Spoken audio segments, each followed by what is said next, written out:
السلام علیکم ورحمۃ اللہ وبرکاتہ۔ سنڈے کمنٹ باکس کے ایک نئے ایپیسوڈ کے ساتھ میں اے ایم قاسمی آپ لوگوں کی خدمت میں حاضر ہوں۔ اسلامک نیا سال شروع ہو چکا ہے 1447 ہجری۔ اس موقع پر ہم سب لوگ ایک دعا پڑھ لیں۔ اللہم ادخلہ علینا بالامن والایمان والسلامت والاسلام ورضوان من الرحمن وجوار من الشیطان۔ یہ دعا ہے جو صحابہ اکرام نیا چاند دیکھ کر یا نئے سال کے موقع پر اس دعا کو پڑھا کرتے تھے۔ اس دعا کا ترجمہ ہے کہ اللہ تو ہمیں امن، سلامتی، ایمان، عافیت عطا فرما اس سال، اور اس سال کو ہمارے لیے تو ایسا بنا دے کہ تیری خوشنودی ہمیں مل جائے، تیری رضا حاصل ہو جائے، اور شیطان کے شر سے ہم سب کی حفاظت فرما۔ تو یہ بڑی اچھی دعا ہے، اس کو ایک مرتبہ تو کم از کم پڑھ ہی لیں ہم سب لوگ۔ 1447 ہجری شروع ہو گیا۔ ہجری کہتے ہیں کہ اسلامی جو تاریخ ہے وہ ہجری سے چلتی ہے۔ ہجری یعنی اللہ کے نبی نے جب مکے سے مدینے کی طرف ہجرت فرمائی تو اس کو ہجری کہا جاتا ہے۔ اس نسبت سے، اس مناسبت سے اسلامی تاریخ کی جو شروعات ہے وہ ہجری سے ہوتی ہے۔ 1447 ہجری یعنی حضور علیہ الصلوۃ والسلام نے مکے سے مدینے کی طرف جب ہجرت فرمائی تھی، اس بات کو 1446 سال مکمل ہو گئے، 1447واں سال شروع ہو گیا۔ ٹھیک ہے، تو اس لیے اس کو ہجری کہا جاتا ہے۔ محرم یہ اسلامی سال کا پہلا مہینہ ہے۔ عام طور پر ہم لوگوں کو یہ پتہ نہیں ہوتا کہ اسلامی کون سی ہجری چل رہی ہے اور پہلا مہینہ کون سا ہے۔ تو یہ تمام وہ چیزیں ہیں جو ہر مسلمان کو کم سے کم پتہ ہونا چاہیے۔ اسلامی 12 مہینوں کے نام معلوم ہونا چاہیے، اور ہجری پتہ ہونا چاہیے کون سی چل رہی ہے، چاند کی تاریخ بھی پتہ ہونا چاہیے۔ چلو لیکن کوئی مسئلہ نہیں ہے، لیکن کم از کم ہجری تو پتہ ہو کہ کون سی چل رہی ہے۔ تو میں نے اسی لیے آج شروع میں یہ والی بات آپ لوگوں کے سامنے رکھی ہے تاکہ آپ لوگوں کو پتہ چل جائے کہ 1447 ہجری شروع ہو چکی ہے۔ ٹھیک ہے، حضرت حسین رضی اللہ تعالیٰ عنہ کی شہادت کا واقعہ پیش آیا محرم کے مہینے میں، اور محرم کی پہلی تاریخ میں ہی حضرت عمر فاروق رضی اللہ تعالیٰ عنہ کی شہادت کا واقعہ پیش آیا، اور اس سے 10 دن پیچھے چلے جائیں آپ تو حضرت عثمان غنی رضی اللہ تعالیٰ عنہ کی شہادت کا واقعہ پیش آیا، اور ایک مہینے پیچھے چلے جائیں تو حضرت علی رضی اللہ تعالیٰ عنہ کی شہادت کا واقعہ پیش آیا، اور پیچھے چلے جائیں اور تھوڑا سا تاریخ کی گہرائی میں اور صحابہ کی سیرت کو آپ پڑھیں تو پتہ چلے گا کہ کوئی مہینہ شاید ہی، بلکہ مہینے کا کوئی دن ایسا خالی ہو جس میں صحابہ اکرام کی شہادتیں نہ ہوئی ہوں، کیونکہ اسلام نام ہی قربانی کا ہے، اور شہادت یہ تو بہت اونچا مقام ہے۔ حضرت حسین رضی اللہ تعالیٰ عنہ کی شہادت بھی ہمیں یہ بتاتی ہے کہ ہم سب لوگ اپنا ایمان ایسا مضبوط رکھیں، وقت کے دجال، وقت کے نمرود، وقت کے فرعون چاہیں کتنا ظلم کریں لیکن یہ گردن کٹ تو سکتی ہے لیکن ظالم کے آگے جھک نہیں سکتی، ایسا ایمان ہمیں رکھنا چاہیے۔ تو یہ تمام شہادات کے جو واقعات ہیں یہ ہمارے ایمان کو مضبوط کرنے کے لیے ہیں، نہ کہ اس لیے کہ ہم خرافات میں مبتلا ہو جائیں۔ جیسے آج ہی میں جب عصر کی نماز پڑھ کے آ رہا تھا تو میں نے دیکھا کہ گلی میں ایک خاتون دروازے پہ بیٹھ کے بچوں کو شربت بانٹ رہی تھی۔ تو اب ان کو کون سمجھائے کہ یہ شربت بانٹنا اصل وہ محبت نہیں ہے، حالانکہ وہ محبت میں بانٹ رہی ہے شربت، لیکن یہ وہ اصل محبت نہیں ہے جس سے حضرت حسین رضی اللہ تعالیٰ عنہ ہمیں آخرت میں جب ملیں گے تو خوش ہوں گے۔ یہ وہ محبت نہیں ہے، کیونکہ نہ تو نماز پڑھی ہے، نہ یہ پتہ ہے کہ بے پردہ تو بیٹھنا نہیں چاہیے۔ حضرت حسین رضی اللہ تعالیٰ عنہ کے گھر کی جو عورتیں تھیں ان کا پردہ آپ پڑھ کے دیکھیے کبھی کہ ان کا پردہ کیسا تھا۔ ہمارے یہاں تو خواتین نارمل دروازے پہ آ جاتی ہیں، خریداری بھی کر رہی ہوتی ہیں، بے پردہ دروازے بیٹھ کے ہوا بھی کھا رہی ہوتی ہیں۔ تو ہمیں یہ سمجھنا پڑے گا کہ ان شہادات کا مقصد کیا تھا۔ یہ شہادات صرف اس لیے ہوئی تھی کہ ان شہادات کے نام پر رسم و رواج، بدعات، خرافات ایجاد کر دی جائے۔ اور ٹھیک ہے آپ کچھ محبت میں کر بھی رہے ہو، لیکن اصل محبت کیا ہے کہ حضرت حسین رضی اللہ تعالیٰ عنہ کے نقش قدم پر چلنا۔ خواتین اگر چاہتی ہیں کہ ہم حضرت حسین رضی اللہ تعالیٰ عنہ کے ساتھ آخرت کے میدان میں کھڑے ہوں، محبت تو دیکھو ہر مسلمان کرتا ہے، جو تعزیے بنا رہے ہیں وہ بھی محبت رکھتا ہے، جو شربت بانٹ رہے ہیں وہ بھی محبت، لیکن جیسے ایک چھوٹا سا بچہ یہ نہیں سمجھتا ہے کہ ابا کی محبت کیا ہے، وہ یہ نہیں سمجھتا کہ مجھے بڑوں سے محبت کیسے کرنا چاہیے، ایسے ہی دین کا علم نہ ہونے کی وجہ سے یہ تمام چیزیں ہو رہی ہیں۔ تو اس کے لیے ہمیں محنت کرنے کی ضرورت ہے، بحث سے ہٹ کر، مباحثے سے ہٹ کر، ڈبیٹ والا انداز ہمارا نہیں ہونا چاہیے، کسی کو نیچے دکھانے کا انداز نہیں ہونا چاہیے، پیار اور محبت کے ساتھ لوگوں کو دین کی دعوت دینا چاہیے۔ اسی لیے میں نے یہ پوری باتیں آپ لوگوں کے سامنے رکھی ہیں کہ حضرت حسین رضی اللہ تعالیٰ عنہ کی محبت کا تقاضا یہ ہے کہ میری نماز نہ چھوٹے ہو، ان کی محبت کا تقاضا یہ ہے کہ میرا ایمان اتنا مضبوط ہو کہ جناب علی گردن تو کٹ سکتی ہے لیکن دین کے ساتھ کوئی سودا نہیں ہو سکتا۔ ہمارے یہاں تو جاب نہیں لگتی، داڑھی کاٹ دیتے ہیں ہم لوگ، اور حرام مال اگر آ جائے تو حلال کو چھوڑ دیتے ہیں، ناجائز تعلق قائم کرنے کا موقع ملے تو ہمارے قدم بہک جاتے ہیں۔ کون سا ایسا غلط کام ہے جو آج ہم لوگ نہیں کر رہے ہیں؟ تو میں آپ کو یہ سمجھانا چاہ رہا ہوں کہ حضرت حسین رضی اللہ تعالیٰ عنہ اور دیگر صحابہ اکرام کی جو شہادتیں یہ ہمیں کیا بتاتی ہیں کہ ان کا مقصد یہ نہیں ہے کہ ان کے نام پہ آپ دوسرے کام کرنا شروع کر دو، بلکہ ان شہادتوں کا مقصد یہ ہے کہ ان کے جیسی زندگی بناؤ، صحابہ اکرام کے نقش قدم پر چلنا شروع کرو، یہ اس کا مقصد ہے بنیادی۔ مجھے امید ہے میری چند باتیں آپ کو اچھے طریقے سے سمجھ آ گئی ہوں گی۔ محرم کا مہینہ ایک برکت والا، فضیلت والا مہینہ ہے، روزے زیادہ سے زیادہ رکھنے کی کوشش کریں، اور محرم کی جو فضیلت ہے وہ پورے مہینے میں ہے۔ اللہ تعالیٰ نے 4 مہینے قابل احترام بنائے ہیں جس میں سے ایک محرم کا مہینہ ہے۔ تو یہ کچھ ضروری باتیں تھیں جو میں نے نئے سال کے موقع پر آپ لوگوں سے کرنا ضروری سمجھا، اور اگر محرم سے متعلق کوئی آپ کا سوال ہو تو کمنٹ ضرور کیجیے گا۔ چلیے سوالوں کا سلسلہ شروع کرتے ہیں، اور میں آپ لوگوں سے کہنا چاہوں گا کہ آپ لوگوں کے تعاون سے ہی بہت سارے دینی کام چل رہے ہیں۔ میرے بھائی، جب میرا دامن خالی ہو جاتا ہے اور دینی کام میں رکاوٹیں آنا شروع ہو جاتی ہیں تو میں تو اپنا دامن اللہ کے بھروسے، اللہ پر توکل کرتے ہوئے آپ لوگوں کی محبت میں آپ لوگوں کے سامنے پھیلا دیتا ہوں کہ یہ دین کا کام ہے، یہ ہونا ہے۔ اب اسکول کا جو کام ہے جس میں مدرسہ بھی ہے، اسکول بھی ہے، مسجد بھی ہے، ہاسپٹل بھی ہے، ایک بڑا پروجیکٹ ہے، کروڑوں روپے کا خرچہ ہے، لیکن فی الحال جو ضرورت ہے وہ 20 لاکھ روپے کی ہے۔ اتنے دنوں سے میں اپیل کر رہا ہوں، 20 لاکھ روپے نہیں آ پا رہے ہیں، بمشکل ابھی 5 لاکھ روپے آئے ہیں، 15 لاکھ کی ابھی بھی ضرورت ہے۔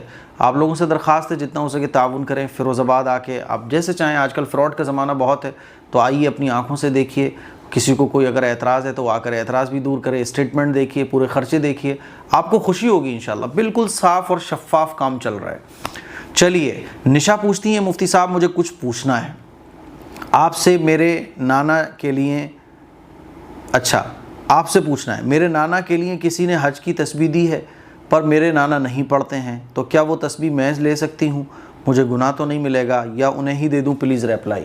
دیکھیے، وہ نانا کو کسی نے گفٹ کی ہے، تو گفٹ اگر کوئی چیز کسی کو کوئی دیتا ہے نا، جیسے مان لیجئے کوئی مجھے کوئی چیز گفٹ دے تو میں مالک ہو جاتا ہوں اس چیز کا، تو نانا کو انہوں نے تسبیح دی تو نانا سے پوچھ کے آپ لے سکتی ہو، نو پرابلم، اس میں کیا حرج کی بات ہے؟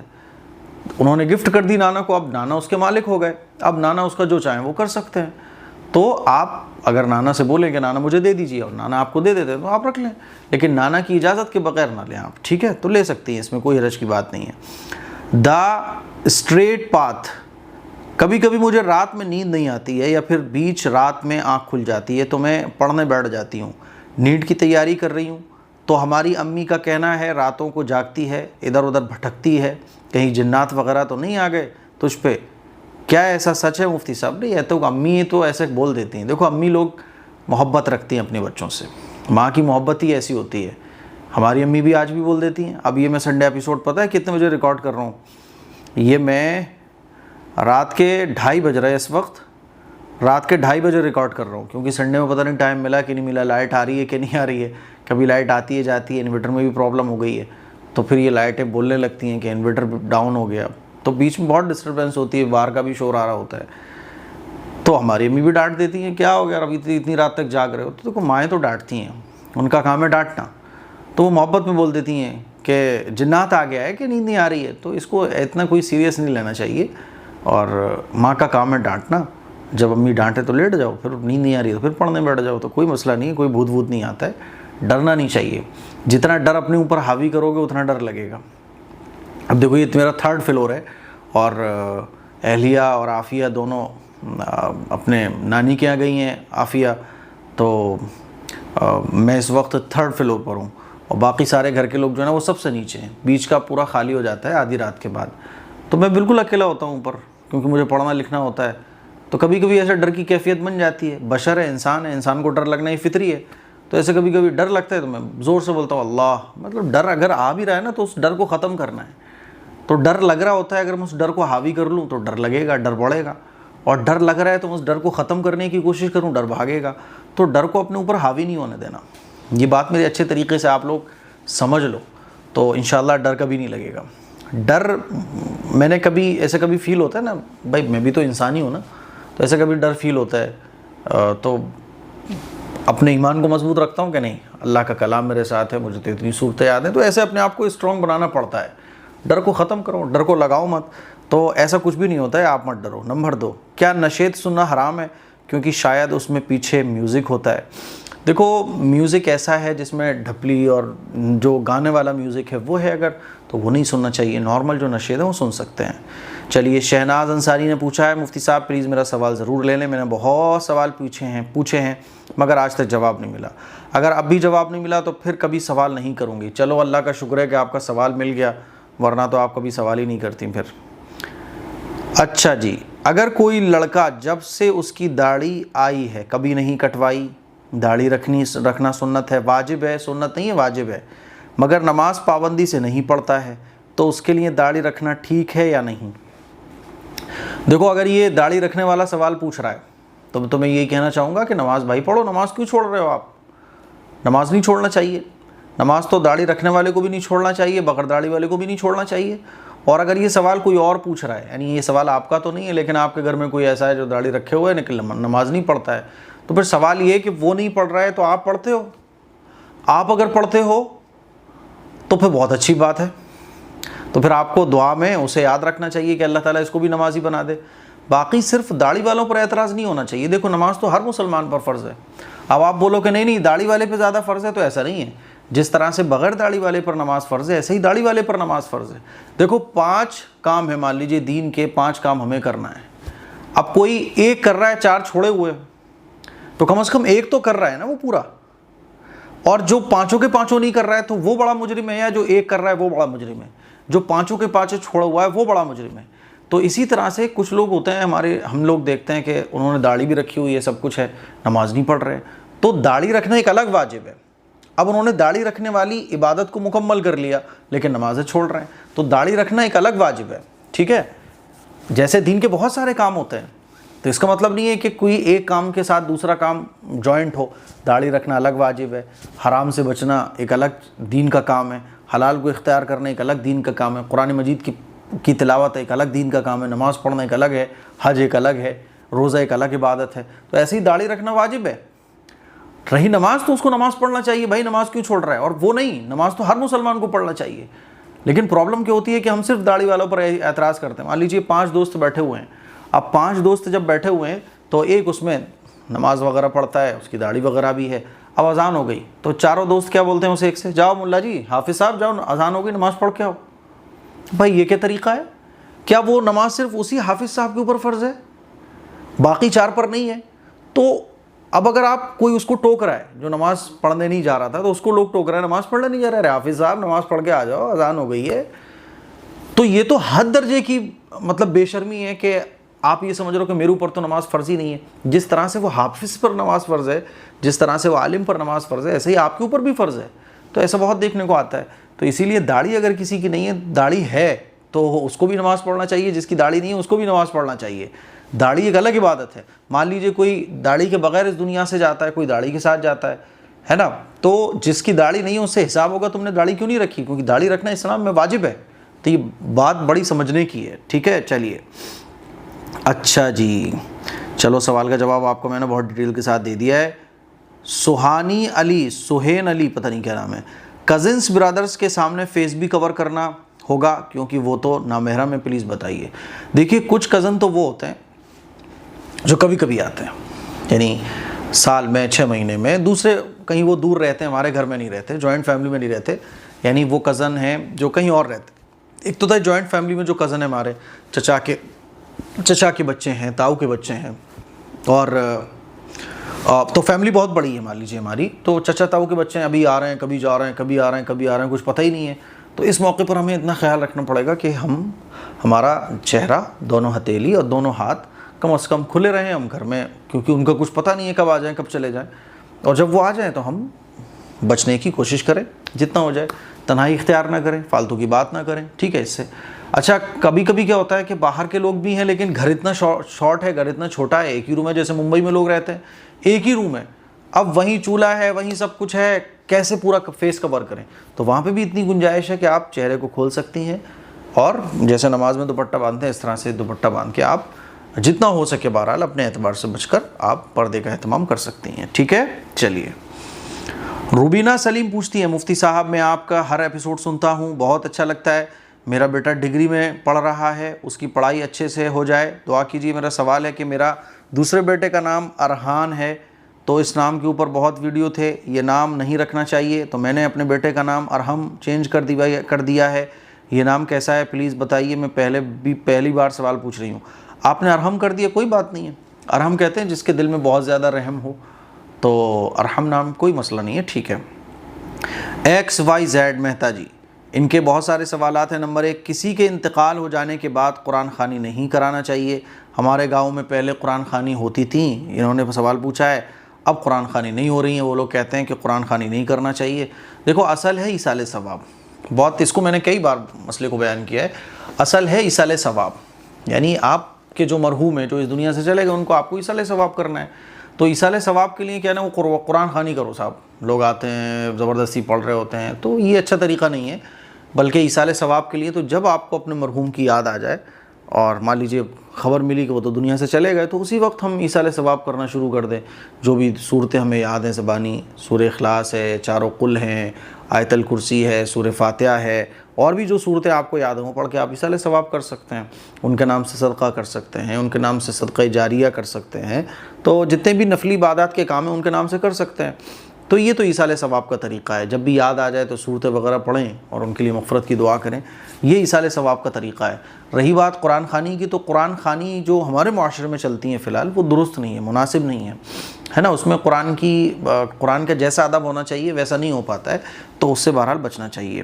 تو گھر کے جتنے بھی لوگ ہیں وہ بیٹھ جائیں، اپنے اپنے اعتبار سے پڑھیں، کوئی صبح پڑھ لے، کوئی شام میں پڑھ لے، کوئی ایک ہی وقت میں سب لوگ بیٹھ کے پڑھیں، یہ کوئی ضروری نہیں ہے۔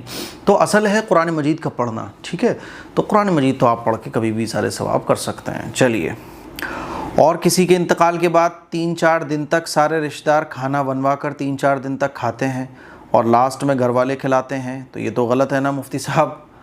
بھائی یہ تو اب کوئی غریب آدمی کو کہاں سے کھلائے گا؟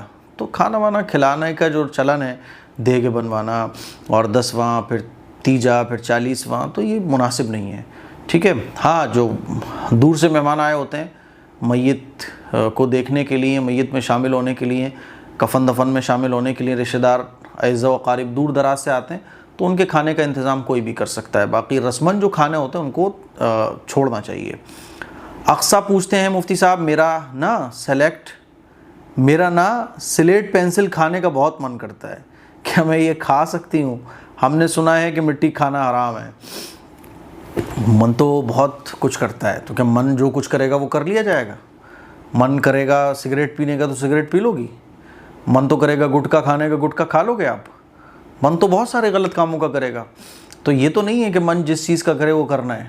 مٹی کھانا یہ صحت کے لیے کتنا نقصان دہ، آپ مٹی کھاؤ گی، سلیٹ کھاؤ گی، پینسل کھاؤ گی، پھر پیٹ کا جو حشر ہونے والا ہے تو پھر پڑی ہوگی ہاسپٹل میں، تو آپ کو یہ دیکھنا پڑے گا کہ ٹھیک ہے کچھ چیز اگر جائز بھی ہے مٹی کھاؤ آپ، ٹھیک ہے مٹی آپ نے کھا لی، بہت ساری چیزیں جائز بھی ہو سکتی ہیں، لیکن مٹی کھانا جائز نہیں ہے۔ لیکن مان لیجیے کوئی بھی چیز اگر مکروہ بھی ہے، جیسے کہ کوئی ملتانی مٹی کھاتا ہے تو کوئی آپ کو بتا دے یہ مکروہ ہے، ٹھیک ہے مکروہ ہے وہ، لیکن پرابلم یہ ہے کہ وہ مٹی کھانے کا نقصان کیا ہوگا کہ اگر آپ لگاتار کنٹینیوسلی مٹی کھاؤ گی تو آپ کا انجام کیا ہوگا؟ ہاسپٹل میں پڑی ہوگی۔ تو یہ اپنی صحت کو خراب کرنا ہے اور اپنی صحت کی حفاظت رکھنا یہ بہت ضروری ہے۔ من تو پھر کہیں رکے گا نہیں، اگر من کو آج آپ نے نہیں روکا تو یہ رکے گا نہیں، پھر تو یہ بدمعاش ہو جائے گا، پھر اس کی کوئی لمٹ ہی باقی نہیں رہے گی۔ آج یہ مٹی کھانے کو کر رہا ہے، پینسل کھانے کو کر رہا ہے، کل کچھ اور بھی کھانے کو کرے گا، کل بولنے لگے گا سگریٹ اور پیو، گٹکا اور کھاؤ، کیونکہ بہت ساری عورتیں ہیں جو گٹکا اور سگریٹ پیتی ہیں، سگریٹ تو کم عورتیں پیتی ہیں لیکن گٹکا بہت عورتیں کھاتی ہیں، تو من تو بہت کچھ کرے گا، اسی لیے ابھی اس کو کنٹرول کرو، اور یہ تو صحت خراب کرنے والی چیزیں ہیں، سلیٹ پینسل کھانا ہے نا، یہ تو عجیب ہی معاملہ ہے سین، تو یہ چیزوں سے بچو، تھوڑا سا کنٹرول کرو، اس سے صحت کو بہت نقصان پہنچتا ہے۔ آج اگر آپ نے کنٹرول نہیں کیا اپنی اس عادت کو تو پھر دوائیاں کھانا پڑیں گی، بیماریاں ایک بار لگ جائیں تو چھوٹتی نہیں ہیں پھر۔ چلیے، طالب انصاری پوچھتے ہیں، کیسے ہو آپ مفتی صاحب بھائی؟ میرے بھائی الحمدللہ، مجھے یہ جاننا ہے کہ میں بہت کنفیوز ہوں اس چیز میں کہ شیعہ اور سنی فرقہ کیا ہے، مطلب امام حسین کو مارنے والے وہ بھی مسلم ہی تھے تو یہ شیعہ جو ماتم کرتے ہیں تو یہ امام حسین کی یاد میں کرتے ہیں یا پھر ان کی نسل کے لوگ نے ہی ان کا قتل کیا تھا؟ پلیز اس مسئلے کو لے کر مجھے تفصیل سے بتائیں اور میرا کنفیوژن دور کریں۔ دیکھو شیعہ اور سنی، تو شیعہ کے اب اس میں تو یہ فتنہ فساد کا ٹائم ہے، بہت آسانی سے آپ یہ سمجھ لو یہ فتنہ فساد کا ٹائم ہے، ٹھیک ہے؟ آپ بس یہ دیکھو کہ میں کیا کر سکتا ہوں، میری زندگی اچھے سے دین پہ چل رہی ہے کہ نہیں چل رہی ہے، میں اللہ اور اللہ کے رسول کی سنتوں کو، اللہ اور اللہ کے رسول کے بتائے ہوئے طریقوں کو فالو کر رہا ہوں نہیں کر رہا ہوں؟ کیونکہ اگر آپ ایک بار اس میں پڑ گئے نا کہ یہ شیعہ سنی کی لڑائی کہاں تک ہے، تو پھر آپ کا جو اصل مقصد ہے، اصل کیا ہے کہ بھائی مجھے اپنی قبر میں جانا ہے، تو جیسے مان لیجیے میں اپنا گھر بنا رہا ہوں، اب اپنے گھر بناتے بناتے مجھے خیال آیا کہ پڑوسی کیا کر رہا ہے، میں پڑوسیوں کو جھانکنے لگا، اس پڑوسی کو جھانکنا، اس پڑوسی کو جھانکنا، تو پھر میرا گھر بیکار ہو جائے گا نا، پھر تو میں اسی جھگڑوں میں الجھ جاؤں گا۔ تو میں آپ سے یہی کہنا چاہوں گا کہ شیعہ سنی کے جھگڑوں میں نہ پڑو۔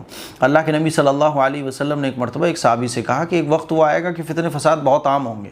تو صحابی نے پوچھا کہ رسول اللہ اس وقت میں کیا کروں؟ تو حضور نے فرمایا کہ تم فرش بن جانا۔ فرش بن جانے کا مطلب یہ کہ جیسے فرش پر چٹائی ہوتی ہے، بس ایک ہی جگہ پڑی رہتی ہے، تو بس اپنے کاموں سے کام رکھنا، اپنے کاموں سے کام رکھنا بس، اور دنیا سے بیگانے ہو جانا، اللہ کی عبادت میں لگے رہنا، حرام سے بچتے رہنا، کیونکہ اگر تم تھوڑے سے بھی فتنے کی کرید میں لگے تو پھر یہ فتنے تمہیں بھی لے ڈوبیں گے۔ تو یہ فتنے فساد کا ٹائم ہے۔ میں شیعہ ہوں یا سنی ہوں، قبر میں میرے سے یہ تو نہیں پوچھا جانا، بلکہ میرے سے تو یہ پوچھا جانا ہے کہ تم نے اللہ اور اللہ کے رسول کے حکموں پر کتنا عمل کیا ہے۔ تو مجھے یہ دیکھنا ہے کہ اللہ اور اللہ کے رسول کے طریقوں پر میں کتنا عمل کر رہا ہوں۔ شیعہ ہے بھائی تو ٹھیک ہے، تو شیعہ رہے، کیونکہ اس ٹائم دیکھو نا پورا دنیا گول مول ہوئی پڑی ہے، یہ سمجھ نہیں آ رہا ہے کہ کون صحیح ہے کون غلط ہے، بڑا مسئلہ ہو گیا ہے۔ آپ جس کو سچ سمجھتے ہو وہ جھوٹ نکلتا ہے، آپ جس پہ بھروسہ کرتے ہو وہ دھوکہ دے دیتا ہے، آپ جس کو سمجھ رہے ہوتے ہیں یہ میرا اپنا ہے، وہی آپ کا سب سے بڑا دغاباز ہوتا ہے، وہی آپ کو سب سے زیادہ تکلیفیں پہنچا رہا ہوتا ہے۔ تو بہت گول مول چل رہا ہے، جو آپ کا اپنا ہے وہ بھی اپنا نہیں ہے، جو آپ کو دکھ رہا ہے وہ اصل میں ہے ہی نہیں ہے ایکچوئل میں۔ تو دن پھن فراڈ کرپشن بہت عام ہو چکا ہے، اور یہی دین کے اندر بھی آج کل اتنا عام ہو گیا ہے۔ اسی لیے اللہ کے رسول صلی اللہ علیہ وسلم نے ایک مرتبہ بہت ساری لائن کو کھینچا اور فرمایا کہ دیکھو یہ ٹیڑھی میڑھی لائن ہے، یہ میرا راستہ نہیں ہے، میرا راستہ یہ ہے سیدھا راستہ۔ حضور نے ایک پوری سیدھی لائن کھینچی اور فرمایا کہ یہ ہے صراط مستقیم۔ تو صراط مستقیم کو پانا بڑا آسان ہے۔ مان لیجیے شیعہ کیا کرتے ہیں، ہمیں دیکھنا ہے کہ یہ حضور نے کیا ہے۔ حضور علیہ الصلوۃ والسلام کو تو سب پتہ تھا۔ دیکھو حضور کو تو یہ بھی پتہ تھا کہ حضرت حسین رضی اللہ تعالیٰ عنہ شہید کر دیے جائیں گے۔ حضور علیہ الصلوۃ والسلام نے ایک مرتبہ فرمایا کہ ابھی حضرت جبرائیل نے اس جگہ کی مٹی لا کر مجھے دی ہے جہاں حضرت حسین شہید کیے جائیں گے، اور حضور کی آنکھوں میں آنسو آ گئے۔ تو حضور کو تو سب پتہ تھا، حضور کو تو یہ بھی پتہ تھا کہ صحابہ اکرام کے دو گروہوں کے درمیان جو ہے نا جنگ ہوگی۔ ایک باغی گروپ ہے، حضور نے ایک صحابی سے فرمایا کہ ایک باغی گروپ تمہیں قتل کرے گا۔ تو یہ تمام کی تمام پیشین گوئیاں حضور نے فرمائی۔ اگر اس کے بعد بھی کچھ اور کرنا ہوتا تو حضور بتاتے کہ دیکھو ایسا کرنا، قیامت کی نشانیاں حضور نے بتائی، نشانیاں ظاہر ہو جائیں تو کیا کرنا ہے سب حضور نے بتایا۔ تو حضور یہ بھی تو بتاتے نا کہ شیعہ بن جانا یا سنی بن جانا، لیکن حضور نے بتایا کہ میرے طریقے پر عمل کرنا۔ ہمیں یہ دیکھنا ہے کہ شیعہ صحیح ہے یا سنی صحیح ہے، تو ہمیں یہ دیکھنا ہے کہ میں جو کر رہا ہوں یہ نبی نے کیا ہے کہ نہیں کیا۔ میرے نبی نے کیا ہے، صحابہ نے کیا ہے، کیونکہ صحابہ اللہ کے نبی صلی اللہ علیہ وسلم کی چنی ہوئی جماعت، اللہ تعالیٰ نے صحابہ کو حضور علیہ الصلوۃ والسلام کے دین کے لیے چنا۔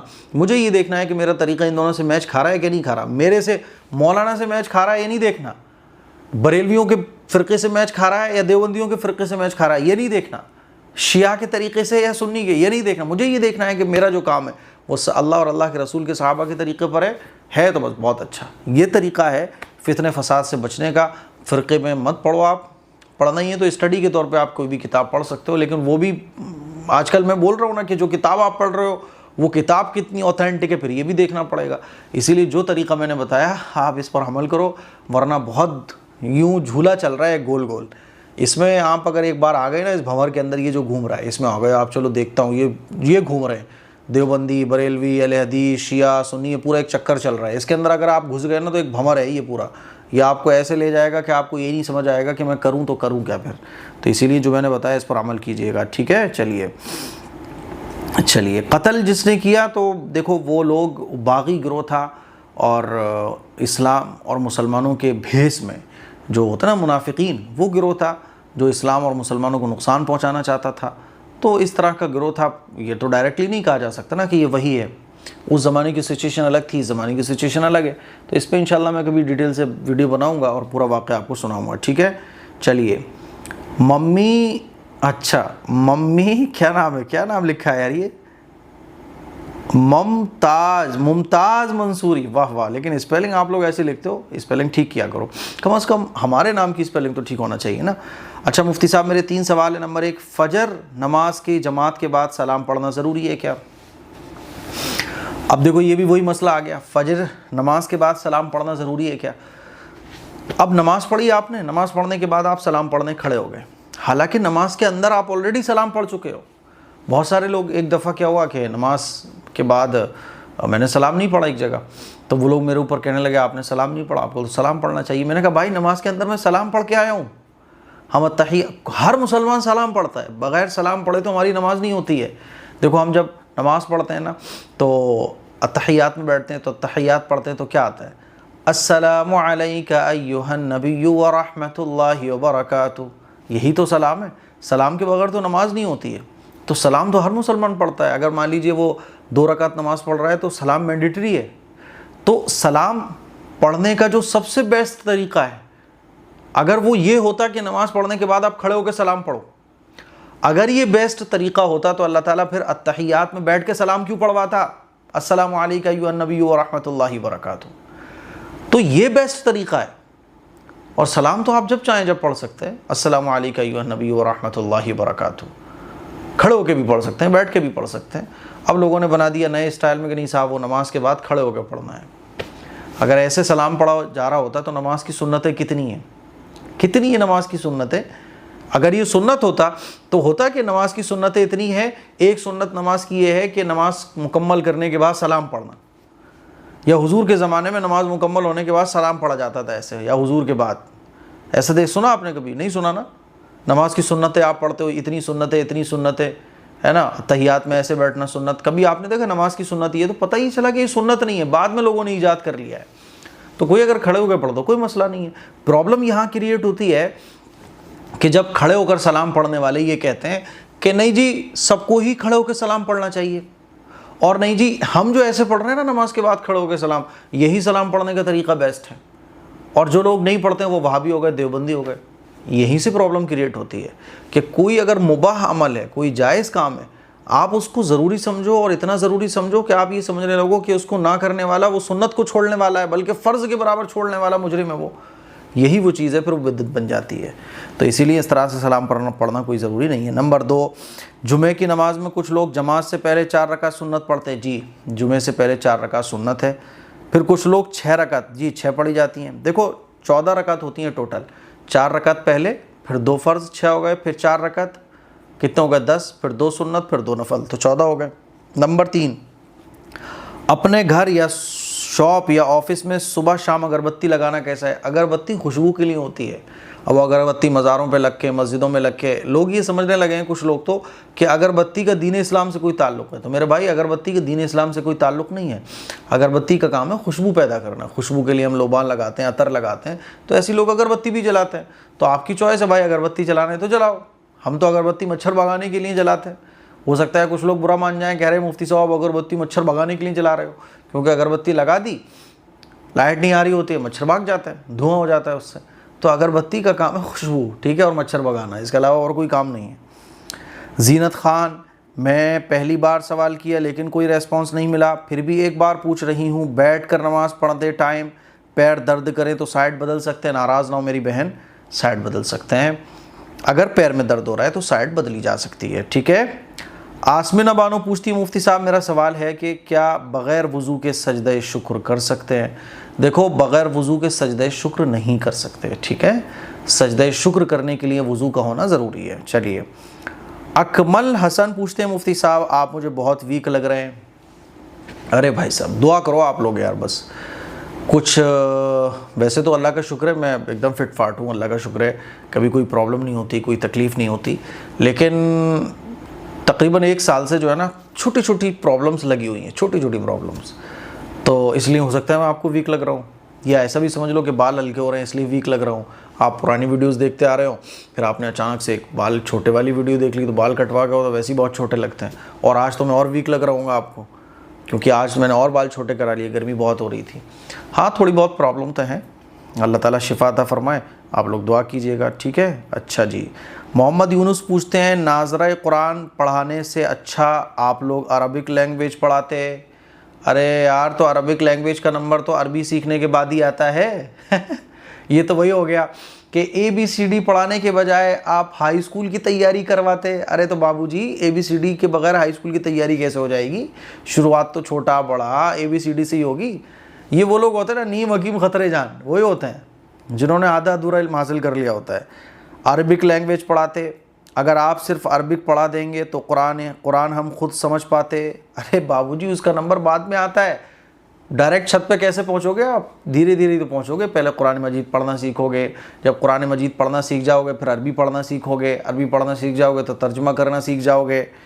اچھا ٹھیک ہے، ناظرہ پڑھنے سے اللہ کے احکام کیا ہیں؟ کچھ سمجھ نہیں آتا بھائی۔ قرآن مجید کو پڑھنا بغیر سمجھے بھی یہ بھی اجر کا کام ہے۔ ہاں قرآن مجید کو سمجھ کے پڑھنا چاہیے، بیسٹ لیول، نمبر 1 لیول، لیکن اس کا مطلب یہ تھوڑی ہے کہ آپ قرآن مجید کی تلاوت کا سرے سے ہی انکار کر دو۔ جیسے کہ کچھ لوگ، دو طرح کے لوگ ہیں ہمارے معاشرے میں۔ ایک تو وہ ہیں جو بس قرآن مجید کو پڑھتے رہتے ہیں، وہ سمجھتے بالکل نہیں۔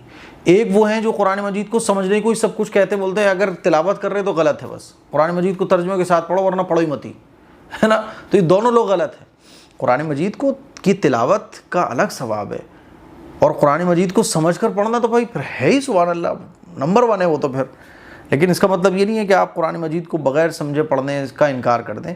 قرآن مجید کو سمجھ کر پڑھنا یہ تو ہے ہی بیسٹ، لیکن قرآن مجید کی تلاوت یہ بھی ثواب سے خالی نہیں ہے، ٹھیک ہے۔ چلیے، اور حدیث سے ثابت ہے یہ۔ Review for every thing, tongue cleaner اگر لوہے یا اسٹیل کا ہے تو اس کا استعمال کرنا جائز ہے؟ نہیں، استعمال کر سکتے ہیں، اس میں کیا حرج کی بات ہے۔ میں نے سنا ہے کہ ٹنگ کلینر یوز کرنا نہیں چاہیے لوہے کا، سنی سنائی باتوں پر عمل نہیں کرنا چاہیے، سنی سنائی باتوں کا حشر بڑا خطرناک ہوتا ہے۔ چلو اچھا جی، MD آنف فوڈس، مفتی صاحب مجھے اپنی بیٹی کو پڑھانے کی بہت خواہش ہے، ساتھ میں فکر بھی ہے۔ فکر اس بات کی ہے کہ کوئی اچھا اسکول چننے میں بہت دقت ہوتی ہے، انگلش میڈیم مراٹھی میڈیم میں ڈالیں تو وہاں پر پریئر ہوتی ہے ان کے طریقے سے، اور بھی بہت کچھ ان کا ہوتا ہے، بچے دین سے ہٹنا کا بھی ڈر رہتا ہے، اور اردو میڈیم میں ڈالیں تو پڑھائی اچھی نہیں ہونے کا مسئلہ ہے۔ میں یہ چاہتی ہوں میری بیٹی بہت پڑھے لکھے آگے بڑھے۔ ساتھ میں اپنے کل ملا کے انہوں نے اپنی پریشانی کا اظہار کیا اور یہ بھی لکھا ہے I am very confused please help me. میں نہیں چاہتی کہ میری بیٹی دنیا کو کمانے کے چکر میں اپنی آخرت خراب کر لے۔ دیکھو پہلے تو ہمیں اپنی یہ سوچ بدلنا چاہیے کہ نہیں بچے صاحب ہمارے انگلش میڈیم میں پڑھیں گے تبھی اچھا پڑھ پائیں گے۔ ہم نے یہ مینٹلٹی اپنی کیوں بنا کے رکھی ہوئی ہے کہ اردو میڈیم میں ہمارے بچے پڑھیں گے تو آگے نہیں بڑھ پائیں گے؟ یہ مینٹلٹی غلط ہے۔ آپ کا بچہ اگر ایک انگلش میڈیم میں آپ نے پڑھنے لگا دیا لیکن وہاں پڑھائی اچھی ہے نہیں ہے تو آپ کا بچہ نہیں پڑھ پائے گا، اور آپ نے اردو میڈیم میں لگایا وہاں پہ بھی پڑھائی اچھی نہیں تو وہاں پہ بھی نہیں پڑھ پائے گا۔ لیکن اگر اردو میڈیم میں پڑھائی اچھی ہے تو انگلش میڈیم کے مقابلے اردو میڈیم کا بچہ بہت آگے بڑھ جائے گا۔ سمجھ رہے ہو؟ کتنے ایسے لوگ ہیں جو اردو میڈیم سے پڑھتے ہیں۔ اور دیکھو یہ جو فتنے فساد کا ٹائم ہے نا، یہ ایسا ٹائم ہے کہ بچوں کی ایمان کی فکر کی جائے۔ پہلے ایمان کی فکر، کیونکہ ایمان باقی رہے گا تو سب کچھ باقی ہے، ایمان ہی باقی نہیں رہے گا۔ وہ بولتا ہے نا جان ہے تو جہان ہے۔ ارے بھائی جان بچے تو کتنا ہی نقصان ہو جائے، جان اگر ہے تو جہان ہے۔ کہتے ہیں نا نقصان ہو جاتا ہے لیکن جان بچ جاتی ہے۔ ارے جان بچ گئی بھائی، جان بچی تو لاکھوں پائے، جان بچ گئی کما لو گے کوئی بات نہیں، لاکھ روپے کا نقصان ہو گیا کوئی اتنا افسوس کی بات نہیں، جان تو بچ گئی۔ تو ایسے ہی ایمان بچے، ایمان بچ گیا تو سب کچھ ہے، اور اگر ایمان نہ بچا تو سب کچھ آ بھی گیا تو کچھ بھی نہیں ہے۔ اسی لیے پہلی فرصت میں ایمان بچانے کی کوشش کرنا ہے۔ اور رہی بات یہ کہ آپ یہ سوچو کہ انگلش میڈیم، تو انگلش میڈیم کو بھول جاؤ۔ جہاں تعلیم اچھی ہو کیسے پتہ چلے گا؟ جیسے مان لیجئے ہم دیکھنے میں کیا آتا ہے، اب تو دیکھو انگلش میڈیم جتنے بھی اسکول ہیں آپ دیکھ لیں، اکثر اسکولوں کی حالت بہت خراب ہے۔ پہلی فرصت میں جیسے کہ نرسری ہے، LKG ہے، UKG ہے، فرسٹ ہے، سیکنڈ ہے، تھرڈ ہے، تو ففتھ تک جو ہے نا کوئی اتنی ہائی ٹیک پڑھائی نہیں ہوتی ہے۔ تھرڈ فورتھ تک کوئی اتنی مشکل پڑھائی نہیں ہوتی ہے، ایسی پڑھائیاں ہوتی ہیں جو چلتے پھرتے کور ہو جاتی ہیں۔ تو پہلے تو بچوں کو فری رکھو آپ، اور نارمل جو پڑھائی ہوتی ہے وہ اپنے قریب کے اسکول میں پڑھاؤ۔ دیکھو آج کل ٹائم ایسا نہیں ہے کہ آپ اپنے بچوں کو بہت دور بھیجو،